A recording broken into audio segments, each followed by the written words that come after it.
Alright, what's good, everybody? Of course, I'm back. And of course, a few people will probably say, man, shit, you wasn't here to make a video last week. But shit, trust and believe me, not only I was upset with last week's game, but I also got, had to run into some things that needed to get done as far as, personal things go. But here we are. And we moved now after last night's game. I'm not sure where to start. First and foremost, I'm thankful for the win. You know what I mean? As a Philadelphia Eagle, man, y'all just don't understand. Being a Philadelphia Eagle fan, man, is a gift and it's a curse. And trust me, man, even though I'm from Philly, but at the same time, you know what I mean, I ain't become a full fan and was back in McNabb and Terrell Owens era, which was back in, 03, 04. So, yeah. But anyway, moving on forward is that last night's game told me one or two things. The first things first, we have a fucking elite quarterback. We have an elite quarterback. I'm going to just say we have an elite quarterback just on the strength that, some people will say he do not know how to carry a team on his back, which has been proven false. In these last two games that we did lose, he's proven that he could, elevate himself to gain drives and make them go down there and score.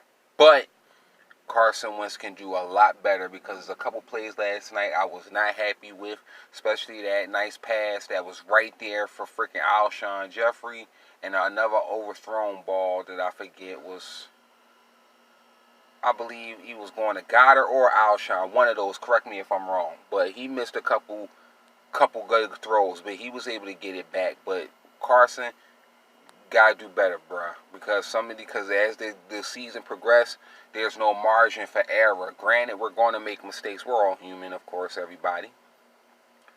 But in this league, there's no margin for error.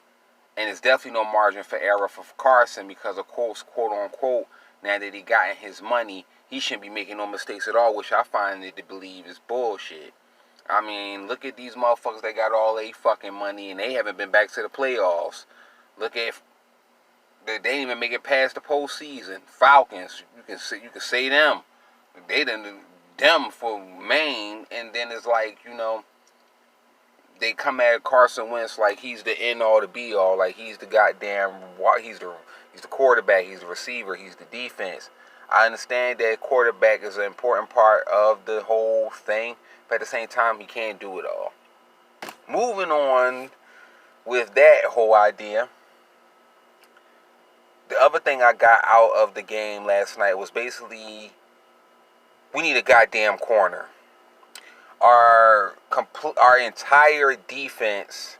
Now, granted, we was able to stop them in the red zone, which we have been effective the past few years. Whereas though a lot of teams wasn't being able to score on us in the red zone, it was very rare. And we able to stop the run. But the whole pass play thing, we are getting eaten alive. Wherever you, like, we it's to the point where as though we making quarterbacks, man, we making them look fucking elite. We making them look elite. Like, it's no, like, we got Matt Stafford. He looks elite. I'm not going to say the Falcons because Julio Jones is Julio Jones.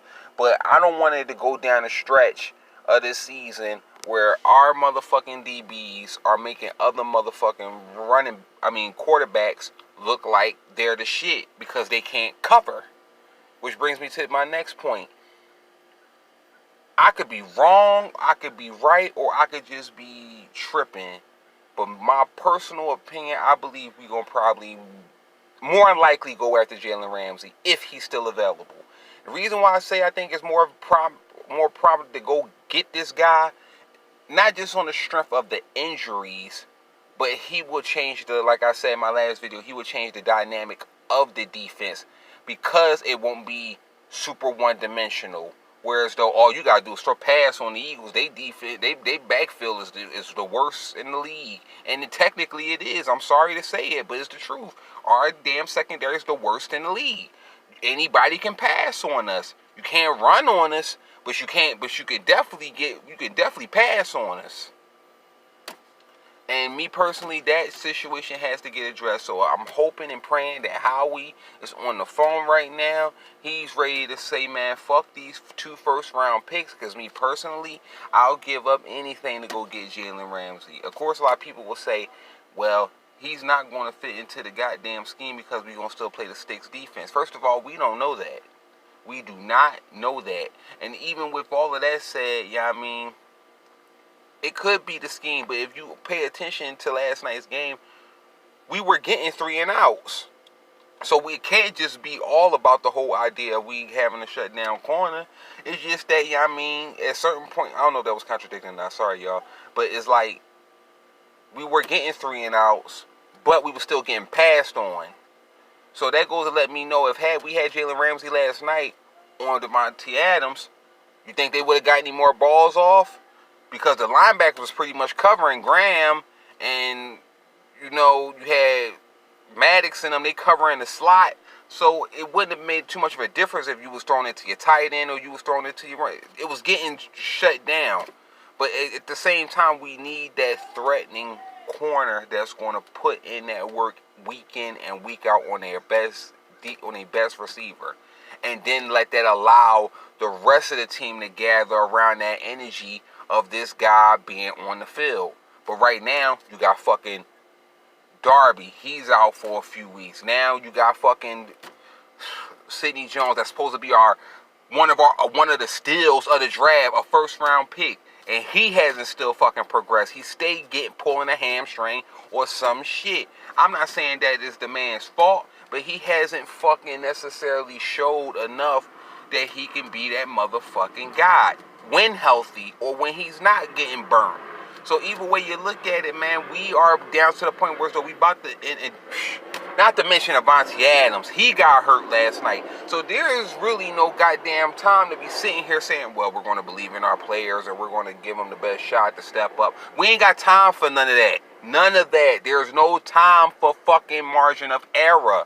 This thing has to get addressed. It's either we could address the damn getting Ramsey or we can address this goddamn defensive scheme. Point blank period. Because obviously the scheme that we're playing, these guys aren't built to play it. They aren't built to play it. And especially if some point or another, if our defensive line is not getting pressure, which they wasn't able to get we was able to get a strip sack. We was able to get a lot of pressure on him. But at the same time, there's only been so many times you can do that, which was why I'm grateful that the offense was able to capitalize each time, except for I think maybe 2 or 3 times that we was on the field. We was able to capitalize on touchdowns. But with that all said, our offense is really what helped us stay in the damn game more than so the defense. Because the defense, if we was getting more 3 and outs during that first half, man, I can guarantee you, and you can bullshit you not, I can guarantee you the Eagles would have put up maybe 1 more touchdown and maybe 2 field goals. I'm not saying we'd have blown them out, but we'd have definitely been in a good position had, like I said, the overpass balls, the not communication, people not where they're supposed to be. So it's a lot of things, but we got the win, gratefully. We got the win. And I'm like I said, don't think for a second that I'm not happy. It's just that right now I got to be critical because a lot of times Eagles fans and us, we just happy to get a win and talk about all the good and not the bad. Me, I like to do a little bit of both because it shines some light into what the fuck needs to be fixed versus oh hey, we got the win, I'm satisfied. I'm not satisfied. I won't be satisfied until we get back to that goddamn. First of all, we need to get back to that 2017 defense. The offense, I'm not worrying about. The offense is eventually going to take off. That the offense is not what I'm worried about. The truth be told, I wasn't really concerned with the offense to begin with coming into the season because I already knew Carson Wentz was healthy. But once it got down to the point where as though when we lost Alshon, we lost Jackson, at that time, granted, it was also receivers that could have taken up, but it was also the defense's job to keep us in majority of most of these games.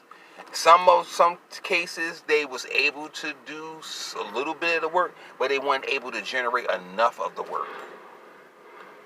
Because normally when you got teams picking on your goddamn DB, which is Darby, anytime they pick on him or pick on somebody that's a weakness that they know they can't cover worth of shit, the most Darby got is speed. But as far as the whole coverage thing,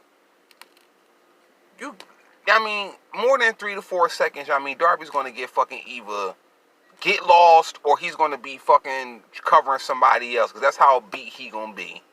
But it's a lot of work that we got to do. Granted, now that we kind of banged up, we got some time off. It was a Thursday game, so we pretty much got... Hold on, let me see.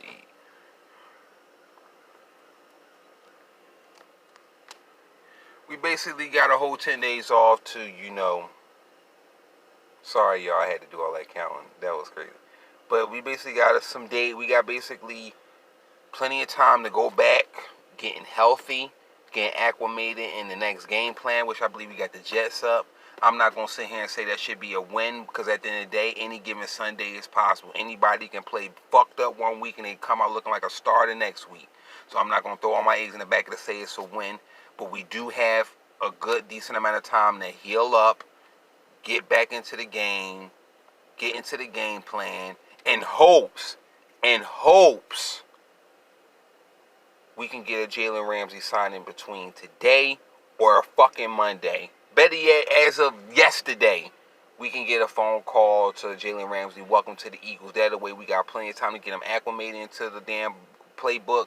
We can get him freaking situated, get him comfortable, and go from there. But at this point, something's got to be done on both ends, because granted, we got a long stretch. Because even though after the freaking bye, after we play the Jets, we go into our bye week, we got to come out swinging for the remainder of the goddamn games, because remainder of the second half of the season. Because at this point, granted, we know the Cowboys are going to lose some games. That's no question about it. The Cowboys are going to lose some games. But the whole thing is not basically me trying to say that we need to stay close near or stay on top of them. But we need to be doing our goddamn job of making sure that we are eliminating these teams and not making too many fucked up decisions, too many mistakes, bad play calling, not being in the right place at the right time of your assignment. And that goes for offense and defense. So it's a lot that needs to be addressed. Y'all tell me what y'all think, man. Once again, it's Tay here, man, coming at y'all with this video, man, on week 4 Eagles versus the Green Bay. Let me know what y'all think.